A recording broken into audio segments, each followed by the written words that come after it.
Okay, thank you, Krishna.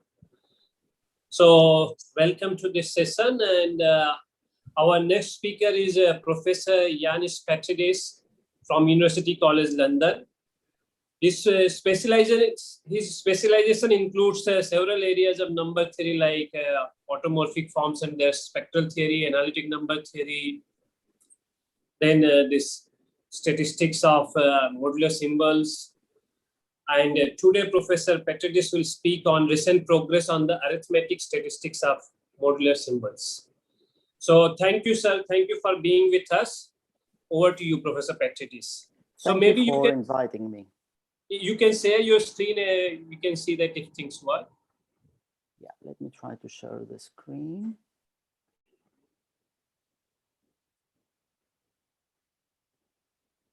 Yeah, great. It seems to work. Yeah. So over to you, Professor Petridis. Thank you very much for the invitation. I have to say that I do not remember when I first met Professor Waldschmidt. However, I remember when it was the last time I have met him.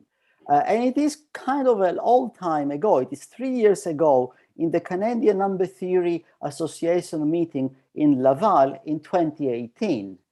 And I can't remember that because there's been so many conferences I've attended since then. My connection with Professor Waldschmidt comes essentially through his collaborators that I know for over 25 years, Damien Roy from the University of Ottawa and Claude Lévesque from Laval University. Although Professor Waldschmidt's contributions to support mathematics in India are well known to the audience, perhaps it is not so well known that he has strong connections with Canada. It is in fact in Canada that I met Damien Roy and Claude Lévesque and Kalian when I was a young postdoc. So we have a whole circle coming from Paris, where Michel is situated, to India, Kalian moving to Canada, me meeting Kalian and Damien Roy and Claude in Canada, and then Damien and Claude working with Michel in Paris. So the subject of my talk today is going to be recent progress on the arithmetic statistics of modular symbols. This is joint work with Professor Morten Risager from the University of Copenhagen, who is my long-term collaborator for almost 20 years now. And I would be presenting our results, but also the results of younger mathematicians in the recent couple of years. So let's start with something a little bit more classical, which I will introduce because there are, of course, some members in the audience that are still working in their master's degrees. So we are going to talk about elliptic curves. An elliptic curve has more or less an equation in Weierstrass form, y squared is equal x cubed plus ax plus b. And I've plotted here the locus, the real locus of an elliptic curve. In 1922, Mordell proved the theorem concerning the group of rational points of the elliptic curve that it is finitely generated. In particular, this means that the group of rational points is z to the r plus some torsion group, which is a finite group. The group of torsion points of an elliptic curve is relatively easy to understand, so I'm not going to bother about it. And in fact, there are only finitely many choices over Q according to Mazur's theorem. What we are more interested in is the rank of the elliptic curve, which is this number R. So let's move to a specific example. It will involve the elliptic curve 11a1 that has the equation y squared plus y is equal x cubed minus x squared minus 10x minus 20. And we will count the number of solutions of the elliptic curve modulo various primes p. And you could in fact have an infinite table, but I only list here on the left what happens for the primes 2, 3, 5, 7, and 13. So this is the set of points that they have over Fp, 5, 5, 5, 10, and 10. As in Loic Merel's talk, we are interested in the numbers a, p, which are p plus 1 minus n of p. And you can compute them relatively easily. We have, of course, for them the Hasse bound that they are in absolute value less than or equal to root p, but I'm not going to use it right now. Out of those numbers a of p, we can form a generating function, and this generating function with q is equal e to the 2 pi I z becomes a modular form of weight 2 for the group gamma naught 11. So here is how the generating function looks like. The elliptic function has an L function that we can construct out of those numbers a, p. For most of the prime numbers, we have to write this quadratic polynomial in p to the minus s in the denominator. This is for the good primes, and for the bad primes, we do something slightly different. And this is a Dirichlet series, a summation an over n to the s. There is a very celebrated conjecture of Birch and Swinnerton-Dyer that relates the order of vanishing of this L function at s equals 1, which is the center of the critical strip for this L function, with the rank of the elliptic curve as we've understood it through Mordell's theorem. In fact, it says that the order of vanishing of the L function matches with the rank of the elliptic curve. The point that I want to emphasize here is that the central value of the L function that we care about is in fact an integral, a line integral of fz dz from the cusp at I infinity to 0. Okay, there is a normalizing constant 2 pi I in front, but this shouldn't be too difficult to understand. I want now to look at a certain recent aspect and conjectures in a program established by Mazur and Rubin and Stein concerning to understand how the rank of the elliptic curve changes if we move from the rational number field to extensions of the number field L. In particular, we want to understand what happens for abelian extensions.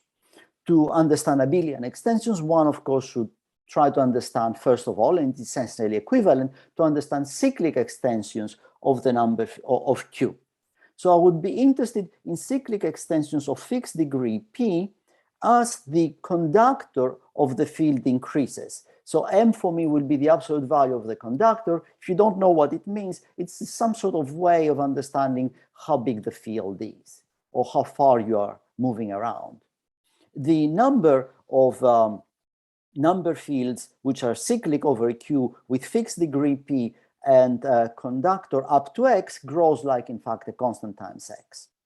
And what we are interested in is to look at the situation where over the number field L, the elliptic curve has more rank. So it has not just more points, but it has more points in the free abelian part. So this is the condition that the rank over L is bigger than the rank over Q. So this is NP of X. There is a conjecture due to Chantal David, Jack Fernley, and Hershey-Kisielewski concerning how this function should behave as X increases to infinity for various degrees P that we can consider. So for degree 3 extensions, we should have that N3 of X behaves like square root of X. It's better actually to express the conjecture in terms of the logarithm of NP of X. So the logarithm of N3 of X should be like 1/2 log X. If we look at degree 5 extensions, this should be small o of log X, but still be an unbounded function. And if we look at higher degree extensions, then it actually should be bounded.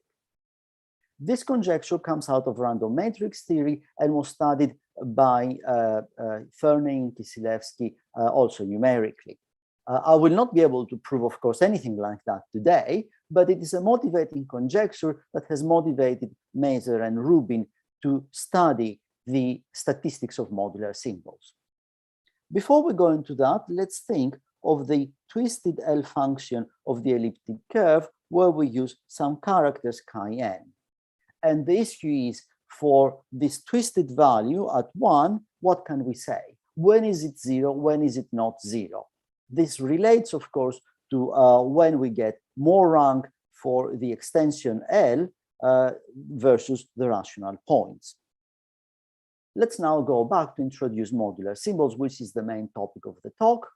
Here we've got an introduction to the group gamma naught Q. This consists of 2 by 2 matrices in SL to Z, where the lower left entry is divisible by Q. And we have in the picture the standard tessellation of the upper half plane by SL to Z. And we see the standard fundamental domain in red up here.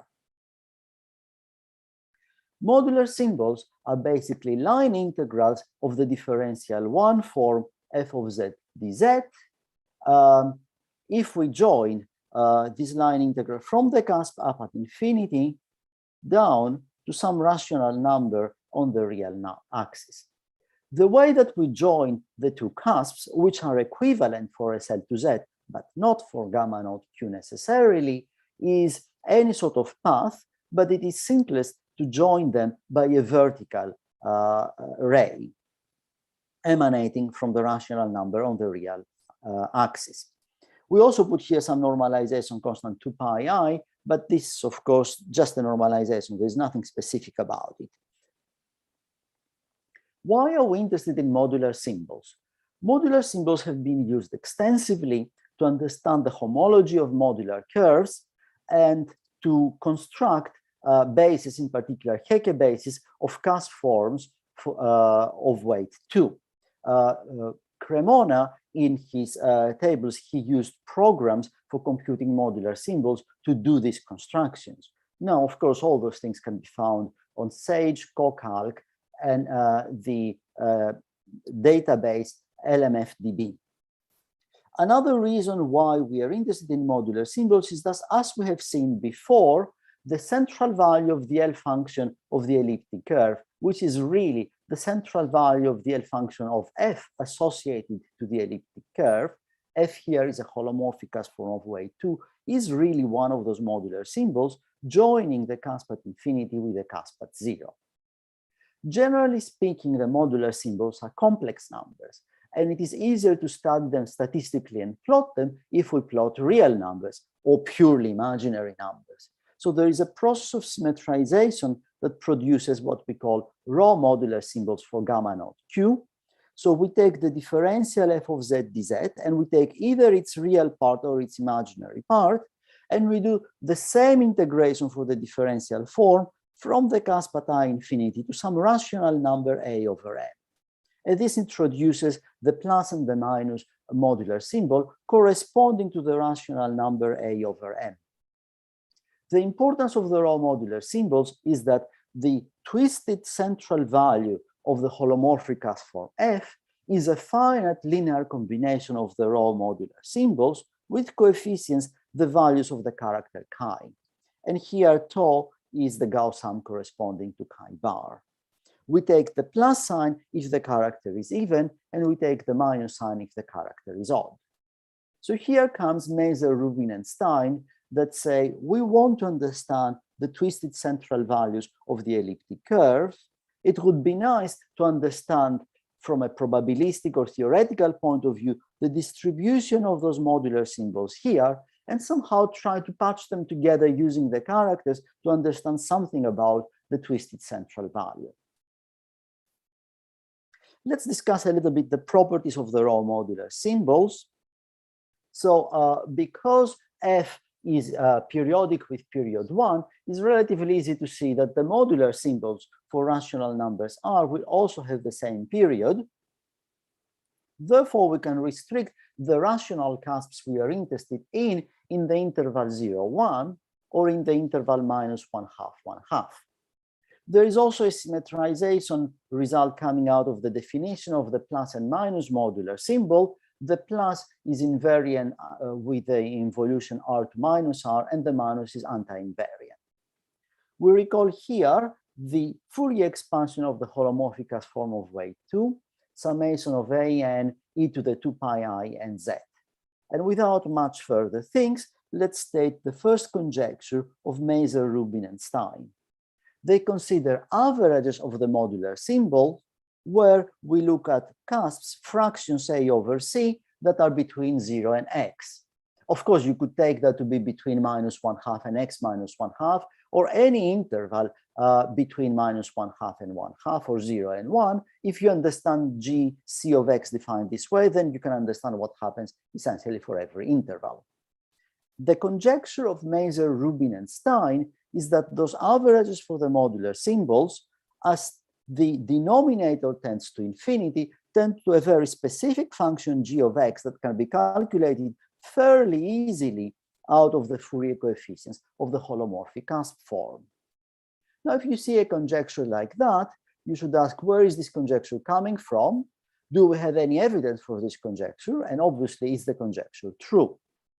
So Mazur, Rubin, and Stein embarked on CoCalc Sage on a huge program on studying the statistical behavior of modular symbols for very large C and for various elliptic curves, and produced some beautiful pictures with intriguing conjectures, and this is the first of them. The pictures that I'm going to show you come out of the work of Mazur, Rubin, and Stein, with one exception that I'll tell you later. So let's see how the pictures look like. So here we have plotted the function GC of x between 0 and 1/2, because with the asymmetry properties of the modular symbols, we might as well restrict between 0 and 1/2. And we have plotted GC of x for C to be the prime 10,009 and for a specific elliptic curve 11a. I forgot here whether red is GC of x and whether blue is actually the function small g of x, which is supposed to be the limiting distribution.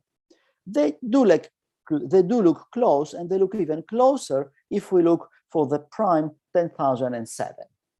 So the conjecture seems to be fairly good numerically. There are some heuristics that would justify this conjecture. Doing this function GC of x essentially means that we are summing up various modular symbols, various line integrals, as they move from various rational cusps all the way to infinity. And those averages of the integrals, they seem to form a Riemann sum for an integral of the function f of z on a vertical strip that contains the interval 0 to x, let's say here. And if you calculate this integral, integral over the region for f, you get exactly the function g of x. Unfortunately, this can't be made rigorous this way because the function gc of x, well, I mean, if you move the denominator c, it doesn't behave in a nice continuous way. The modular symbols are not a continuous function on the real axis. So we have the first result that we proved in 2017 with Rizager. It was published in 2018. We work in our work with gamma naught q with q square free. The restriction to be square free is not too serious, it's a little bit technical, but this is how we state our results for square free. We prove this conjecture A of Mazur, Rubin, and Stein on average. What does that mean?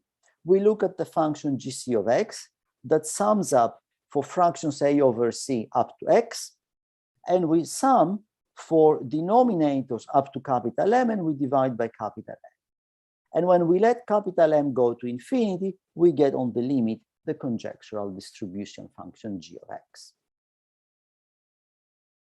There is more recent progress in this conjecture. In fact, the original conjecture of Mazur, Rubin, and Stein has been proved by Diamantis, Hofstein, Chiral, and Lee in 2020. So they get that the limit is true, and they get for the rate of convergence a certain bound that depends on the level Q and on the denominator C. A similar result has been proved by Hae-Sang Soon in 2021. This is published in the Journal of the Korean Math Society. He only has a slightly worse error term. Okay, so this was the first conjecture. I want to now make a short interlude to explain what do I mean by arithmetic statistics for, let's say, a sequence. For our case, the modular symbols would be the sequence we are interested in. So we can study the averages of the sequence AN for some sequence AN, where we sum up to x for indices up to x, and we divide by x. and we would be interested in the asymptotic behavior as x tends to infinity of those averages. Similarly, if you have studied the averages, you could study the variance of the sequence AN. So we take the data AN, we subtract the average, and you square, and then you average for n less than or equal to x. And the third measure would be the moment generating sequence exponential ITAN, where you sum for subscripts n less than or equal to x e to the ITAN, and then you divide by x in front. Again, we would be interested in the last case in the behavior of this as x tends to infinity, and for various t's, in particular for small t, for t close to 0. If we can understand the asymptotic distribution of those, then we can understand also the variance and the various moments of the distribution of the ANs. Let's go back now to our modular symbols. So it's simpler, of course, to consider fractions a over c, which are reduced. So I will take a and c to be relatively prime. So this is the condition we have in the summation. So we will be summing up the modular symbols with denominator c between 0 and 1, and we'll divide in front with the number of those fractions, which is phi of c. It's easy to see, well, or not completely easy, but anyway, it is true that this tends to 0 as the denominator tends to infinity. And once you know that, you could look at the variance of the modular symbols, which is taking the modular symbol, subtracting the average, squaring, and doing the summation. Here comes the second conjecture of Mazur and Rubin. We look at gamma naught q, and we fix some divisor d of the level q. Mazur and Rubin conjectured that there exist constants of the following type: a constant c of f that they call variance slope, and a constant capital D of small d, which is called variance shift, so that the variances of the modular symbols as defined here exhibit a logarithmic behavior in the denominator c. So if you take out this constant c of f and you multiply it with log c, then the limit is this other constant. If you take as denominators only those c's which have fixed GCD small d with a level q.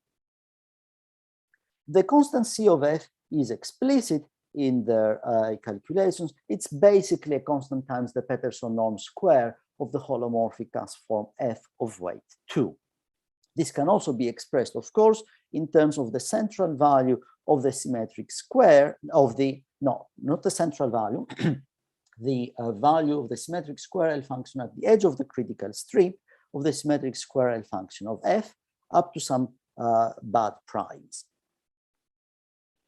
Now, you may ask, where does a conjecture like that come from? It came from numerical investigations that they did. So let's look at a graph for a particular elliptic curve. It is 15A1. In this case, there are, of course, 4 divisors of the conductor 15, 1, 3, 5, and 15.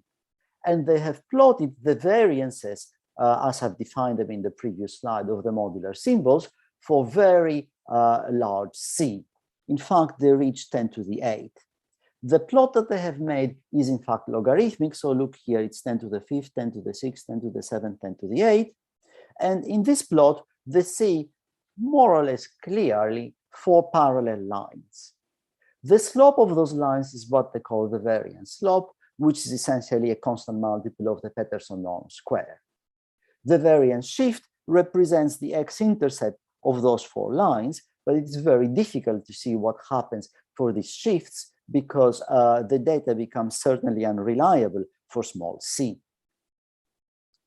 So numerically, the conjecture seems to be sound, but what can we do about it? Okay, so we can actually prove this conjecture on average. This is our result from 2017-2018.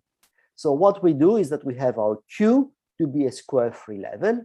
We fix D and we consider denominators which fix GCD with Q to be this number D. We take the variances and we take out C of F times log C. The fact that I multiply with phi of c here means that I am undoing this averaging that I had in the variance where I was dividing by phi of c. I sum up over denominator c less than or equal to capital M, and then divide with all the numbers c I'm taking up to m, which is this quantity here. And the result is that we have exactly this limiting behavior with a specific constant dfd that was not described in the work of Mazur and Rubin. And this constant depends on the level q, on the divisor d, and it's a finite linear combination of the value of the symmetric square at 1 and the derivative of the symmetric square at 1. Please do not look at those explicit formulas a, dq, and bq. We have explicitly computed them. We are more or less certain they are correct, but we do not assign any particular meaning to them at this moment. The important thing is that on average, at least, we have the conjecture of Mazur and Rubin. Now, once you prove a theorem like that, you would like to know, of course, does it stand well in comparison with the numerical data?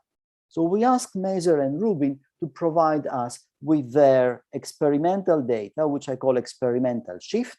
And we compared for this curve 15A1 what the theoretical data is giving us. And we get agreement with 2 or even 3 decimal digits. So we are pretty sure we nailed down the variance shifts correctly with the exact expressions we showed in the previous theorem. And here is the only graph that we succeeded in producing ourselves using SAGE. So we could only go up to 10 to the 4th, and it's again a logarithmic graph. What we have plotted here is the theoretical line that contains the variance slope and the variance shift. This is a black line in the middle. The red points are the individual variances for denominator C, and the blue points are the averages that are in fact involved in our theorem. As you see, the higher the C we take, the red data tend to accumulate towards the theoretical line, and at the same time, the blue data approximate even more quickly. There is recent work in the monumental work of Blomer, Fouvry, Kowalski, Michel, Milisevich, and Savin that appeared around 2018, or I don't know exactly when the AMS published the volume. The volume is called the second moment theory of families of L functions. And in fact, they prove conjecture B without averaging, but only for prime denominator C. Moreover, the variance shift is not explicit in their work. Okay, so what you do once you have studied the averages and the variance, then you could think about the whole distribution of the sequence. And we come now to conjecture C of Mazur and Rubin. So they take the modular symbols, they divide by the constant C of F log C. Okay, you may add the variance shift or not, and you take the square root of the variance. This is the standard deviation. And you ask, how is this sequence of number behaving as you vary the denominator C and the numerators to be relatively prime to C? And the conjecture is that this has as limit the standard normal distribution, for which I'm writing down here the cumulative distribution function phi of V. The conjecture, of course, is not random because they produced graphs that sort of support it. So here is a graph of the modular symbols we get with denominator 1,000,003 for the various numerators and for the elliptic curve 11A1. The very few distinct values of modular symbols, this in fact can be justified. And this seems somehow to fit with the Gaussian, but perhaps you're not convinced by that because they're just basically 6 columns only here. If you just fill with a lot more denominators M, then you get a picture like this one here, which is a lot more convincing that this is the Gaussian. In fact, we can prove this conjecture, and we can prove an even strengthening of the conjecture if we restrict the location of the cusps A over C to belong to a fixed interval between 0, 1 or -1/2, 1/2. So we take an interval I of positive measure between -1/2 or 0, 1. We fix the divisor of the square free level Q, and we look at fractions which are reduced so that the denominator has fixed GCD with a level. And we take those fractions from this space that belong in the interval I and map them to the normalized modular symbols A over C divided by the standard deviation, the asymptotic standard deviation. The theorem is that we get a standard normal distribution as we let x go to infinity. The precise statement is as follows. Look at the fractions A over C in the interval I with denominator up to x, such that the normalized modular symbol belongs to an interval A, B. You divide by all of them without the extra restriction on the modular symbol, and as x goes to infinity, we tend to the integral of the Gaussian between capital A and capital B. I am not going to go much into the proofs of our theorems. I will just briefly mention what are some of the ingredients that go into that. And a main ingredient that goes in the theorems that we have proved is Eisenstein series twisted by modular symbols. Those were introduced by Dorian Goldfeld in 1996. So what are they? In the standard Eisenstein series, we take the imaginary part of gamma z to the s, and we sum up over representatives of gamma mod gamma infinity. In the Goldfeld-Eisenstein series of order k, we put in front an integral, what I would call a period integral of alpha to the power k. Alpha here is either the real part or the imaginary part of f of z dz, or the whole f of z dz. And the integration is from a fixed point z naught to a point gamma z naught.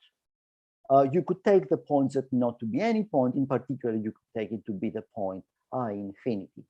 Of course, gamma of I infinity will be an equivalent cusp to I infinity, but not all cusps for gamma naught q will be equivalent. Therefore, one would have to consider a family of Eisenstein series of this type to take care of all cusps when you work with gamma naught q. The modular symbols, as I understood it from 2001, they are essentially periods of this differential alpha f of z dz, or imaginary part of that, or real part of that. So these are the numbers that we put in front of the imaginary part of gamma z to the s. It's easy to see using line integrals that gamma 1, gamma 2, comma alpha is gamma 1 alpha plus gamma 2 alpha. Therefore, we have an additive homomorphism from the group to the complex numbers. We can pass to a character, in fact, to a family of characters chi epsilon if we exponentiate. So e to the 2 pi I epsilon times the modular symbol gamma alpha is a character, and it is a unitary character if we make sure that alpha is real value. So we take here either the real or the imaginary part of f of z dz. Based on this family of characters, we can define a family of non-holomorphic Eisenstein series depending on the character chi sub epsilon, and then the Goldfeld-Eisenstein series of order k is the k derivative of this family of Eisenstein series with a character. I'm not going to go much more into how we use those families of Eisenstein series.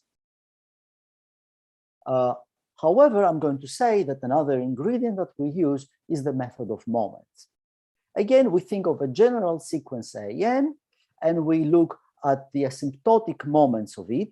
So we take the 2k minus 1 powers of AN, and we average up to x. We assume, let's say, that this tends to 0. And for the even moments, we assume that they tend to 2k factorial over k factorial 2 to the k.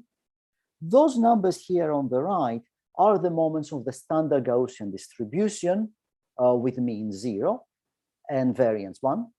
If we can prove statements like that for the asymptotic moments of our sequence, then we know that our sequence has asymptotic Gaussian distribution. This is a theorem in probability. And this is the theorem that we are using applied to modular symbols. Now I want to move to more recent progress in the distribution of modular symbols. So the first case is that we don't have to restrict to the case of congruence groups of SL2Z. We can look at imaginary quadratic fields K and look at Bianchi groups. So let's take K to be imaginary quadratic. In this case, PSL2 of the integers of the imaginary quadratic field act not on the upper half plane, but on the upper half space. This is the three-dimensional hyperbolic space. We also fixed a square-free ideal N. There is also a notion of a new form of weight 2 and level N. I'm not going to describe the transformation formulas for F. And here is the sample space on which we're going to consider modular symbols. It will be fractional ideal, so it will be A over C, where A is in fact an integer, C is the denominator. The GCD of N with C is in fact this fixed D, divisor of N, and we look at denominators that go up to X. And then in this case, Petru Constantinescu in 2020 proved that the modular symbols attached to F also obey a standard Gaussian distribution, and he obtained a rate of convergence in this distribution. So let me state what this means. You look at the sample space, and you look at when the normalized modular symbol belongs to an interval AB, and you look at the proportion of those that belong to the interval versus all of them. This tends to the integral of the Gaussian between A and B. This is phi of B minus phi of A.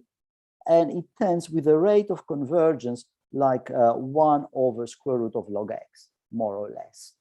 This is presumably the best rate of convergence. Now, it just may seem as a generalization of the result that I had with Rizager in 2018 to another number field, but actually it's more. First of all, because we have a rate of convergence theorem here. Second, because the technique is different, and some people would say easier. And the technique that Constantinescu has developed also applies to the upper half plane and standard congruent subgroups gamma naught Q, only of course that he wanted to do it in a more general, in another situation, like for Bianchi groups. So let me just briefly mention what are the ingredients that he's using. He is using the moment generating function, which is the expected value of xit times modular symbol, and this somehow corresponds to the poles of Ez as epsilon for an appropriate Eisenstein series. And we are interested in the pole of Ez as epsilon as close to 1 as we would have exactly when epsilon is equal to 0. The behavior of the largest pole of the Eisenstein series, depending on the parameter epsilon, was an object of study in the 80s and early 90s by Phillips and Sarmak, and they proved that actually it has a quadratic behavior. So it is 1 minus a constant times epsilon square up to higher approximation terms. This follows a technique called perturbation theory of the smallest eigenvalue of the Laplace operator, whatever that means. The other new ingredient that Constantinescu brings in is coming from probabilistic number theory, and it is called the Berry-Essing inequality, that tells you for a random variable x, how much its distribution gets close to the distribution of the standard Gaussian in terms of studying the moment generating function of the random variable x. Now I want to go back to the case of gamma naught Q and describe the relation of modular symbols with additive twist of the L function LFS. So I recall that the Fourier coefficients of f are an. We normalize them by dividing by n to the k minus 1 over 2 to get a new sequence Bn. Our rational cusp is a over c, and we will denote e sub r of x to be the additive character e to the 2 pi I Rx. And we can define the twisted L function of f with an additive twist as the series of the Bn's, but instead of using a character here, we use the additive twist. we can in fact complete this L function by adding an appropriate gamma function and an appropriate power of C. And then there is a functional equation for the completed L function that relates the additive twist at R with another additive twist at minus D over C. So here we've got the matrix A, B, C, D, where this belongs to our congruent subgroup. What happens is that the completed L function with the additive twist is a vertical integral from the cusp A over C all the way to infinity for the holomorphic cusp form. And then the modular symbols that we have studied before are essentially the central values of this L function twisted by the additive twist. We can ask what happens in the case that we work with a higher weight cusp forms.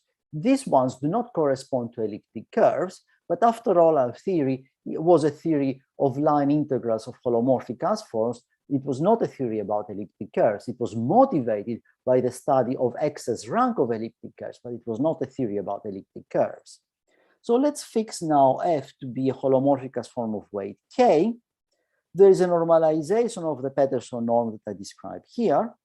In 2021, Esbjørn Nordentoft proved the result about the additive twists at the central point of the L function of F. Now, the additive twist of the L function at 1/2 in general are going to be complex numbers, so one has to look at the distribution of those normalized additive twists in the complex plane. So we take rectangles A, B cross C, D. We look again at fractions with denominator up to C, and this tends now to a complex Gaussian, which has a different normalizing constant, and we integrate the Gaussian over the rectangle. You may, of course, think, well, modular symbols remind us to something else that is happening for cusp forms of weight K, and those are period polynomials. Period polynomials are depending on gamma and some complex variable W, and they are defined as integrals of f of z, but not dz. You have to multiply with z minus w to the k minus 2. And you're integrating from the cusp I infinity to the cusp gamma I infinity. If we take just generators, that would be good enough to study what happens with all the period polynomials. The period polynomials are related to iterated integrals, and this is the only part where my work somehow is related with the research interests of Michel, because he's also interested in iterated integrals. In this case, you have to form an iterated integral of f. In the work of Michel, you have to look at 1 over t and 1 over 1 minus t and do iterated integrals of that. In any case, there is a Eichler-Shimura isomorphism that tells us that we would be interested in what happens for the integral from the cusp at I infinity to the cusp A over C, but you don't do f of z dz. You have to consider also z times f of z dz, z squared times f of z dz, all the way up to z to the k minus 2 f of z dz. This produces now for us a vector in c to the k minus 1. And these values that relate to the Eichler-Shimura isomorphism and are essentially the results of expanding the period polynomial in W and plugging specific value for W, they are going to be now distributed in c to the k minus 1. A natural conjecture might be that since for k equals 2, we get some sort of normal distribution, it might be that these values are also distributed normally. But the answer is no, they are not. And this is a result of Nordentoft in 2021. So we take k to be even, bigger than 2, and a rectangular box in c to the k minus 1, and then the normalized or appropriate normalization of those period vectors obey a distribution law, which is more complicated than the Gaussian. I'm not going to describe it explicitly because I'm running out of time. I'm going to say that they depend on the value at k minus 1 with an additive twist of the L function. and the limiting distribution is no longer Gaussian. Now, in the remaining time, I want to go to something that at first glance does not seem to be related to modular symbols, but I will relate with it soon afterwards. The Gauss map and continued fractions. The Gauss map is a dynamical system on the interval 0, 1. We take the number 1 over x and we take its fractional part. And the Gauss map creates for a number between 0 and 1 its continued fractions. The numbers a, j are called the partial quotients of the continued fraction and can be explicitly calculated as the integral parts of 1 over tj minus 1 of x. Associated with these partial quotients, there is a Gauss-Kuzmin-Wirsing transfer operator that is used in continued fractions to prove the Gauss-Kuzmin law that tells you, for instance, how often do you see the number 1 in the sequence of partial quotients for a generic real number x between 0 and 1. We study averages of those partial quotients the following way. We fix some sort of sample function g, and for a real number x, we look at the sequence aj of x of partial quotients, which we plug into the function g, and we average as n goes to infinity. For a generic number between 0 and 1, there is a limiting distribution coming out of ergodic theory, and the limiting distribution is Gaussian. The rational numbers are, of course, not generic. They're not generic because the continued fractions of rational numbers are in fact finite. So they finish at some last partial quotient a of r. So r of x is essentially the length of the continued fraction for a rational number. In this case, you could try to do the same, only that the sample space is now rational numbers with denominator up to capital Q and with the numerator relatively prime to Q. Vallée in 2000 succeeded in studying the averages of SG of x up to Q probabilistically and found a distribution that relates to this measure here. This actually, strictly speaking, relates exactly to the Gauss-Kuzmin law. If you want to find out the Gauss-Kuzmin law, this is exactly what you find there. And by using perturbation theory of transfer operators, so by adding a plus it in the denominator of n plus x, Baladi and Vallée in 2005, they found that even in the rational numbers, we get a normal distribution for those partial quotients if we look at the SG of x, and I describe explicitly the result here. You may ask, what is the relation with modular symbols? The relation with modular symbols essentially goes back to the work of Mani. If we have a continued fraction, we can look at the j convergent. This is pj over qj, and having pj and qj, we can fill with pj minus 1 and qj minus 1 and form a matrix with integer entries and determinant plus or minus 1. Integrating the differential form f of z dz for f holomorphic as form of weight 2 from 0 to x can be done as a finite sum relating to the length of the continued fraction of x, I assume that x here is rational, of integrals from the one convergent to the next convergent. And this can be understood easily by just looking at this matrix here by plugging 0 to gamma j and infinity to gamma j. Based on that, Bettin and Drapeau in 2018-19, they looked at specific functions g of x that should be considered to be the trace of the holomorphicus form f of z on the real axis. They are explicitly defined as some sort of differences of modular symbols of f. And based on that, Bettin and Drapeau succeeded in proving a normal distribution in the complex plane of the normalized modular symbols. Of course, to do that, you must have some restrictions. This theory with the continued fractions, the way I've described it, you must have that all the rational numbers are equivalent to each other as cusps. So we have to work with a cell to z. And you have to have cusp forms for SL to Z, so K has to be at least 12. Lee and Sun, in about the same time, succeeded in working with gamma naught n, but only for holomorphic cusp forms of weight 2. And now I can go to my last slide, which would be a conclusion of what we have seen. I describe here in this table the various techniques and results that we have for the distribution of modular symbols. The first technique is the use of the spectral theory of automorphic forms. And this splits into two methods. The moments method, which is the one that I have used with Riesager, and which is the one that Nordentoft has used. But there is the method with the moment generating function and the Berry-Essing inequality, which is used for Bianchi groups by Constantinescu. It has to be mentioned that the application of the spectral theory of automorphic forms does not restrict to congruence groups.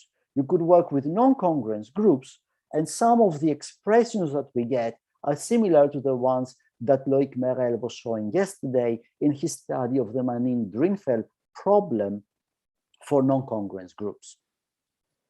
The second technique, major technique that we have, is the technique of dynamical systems. This, as it applies right now, is related strictly with working with SL2Z or gamma naught n. For SL2Z, we can work with a Gauss map. This is the work of Bettin-Drapeau. And if you want to work with congruent subgroups, you have to work with a skew Gauss map. It's a variation of it. This is the work of Lee and Sun. We do not have results for other situations, for other groups. For instance, when we do not work over the rational numbers or the integers of an imaginary quadratic field yet. Let's go back to the original problem where we're trying to use the Burt-Stevens formula. The idea of Mazur and Rubin was to use the distribution of modular symbols to say something about the distribution of the twisted central values of the elliptic curve. Unfortunately, this hasn't been accomplished in any good way. There are heuristics and conjectures that Mazur and Rubin have made, but we are far away from proving them. And the reason is that it is kind of hard to see how distributional results of the modular symbols that relate to rational numbers between 0 and 1 somehow can be tied with the values of the characters that appear in the Burt-Stevens formula. So that brings me to the end of my talk. So I would like to wish happy birthday to Michelle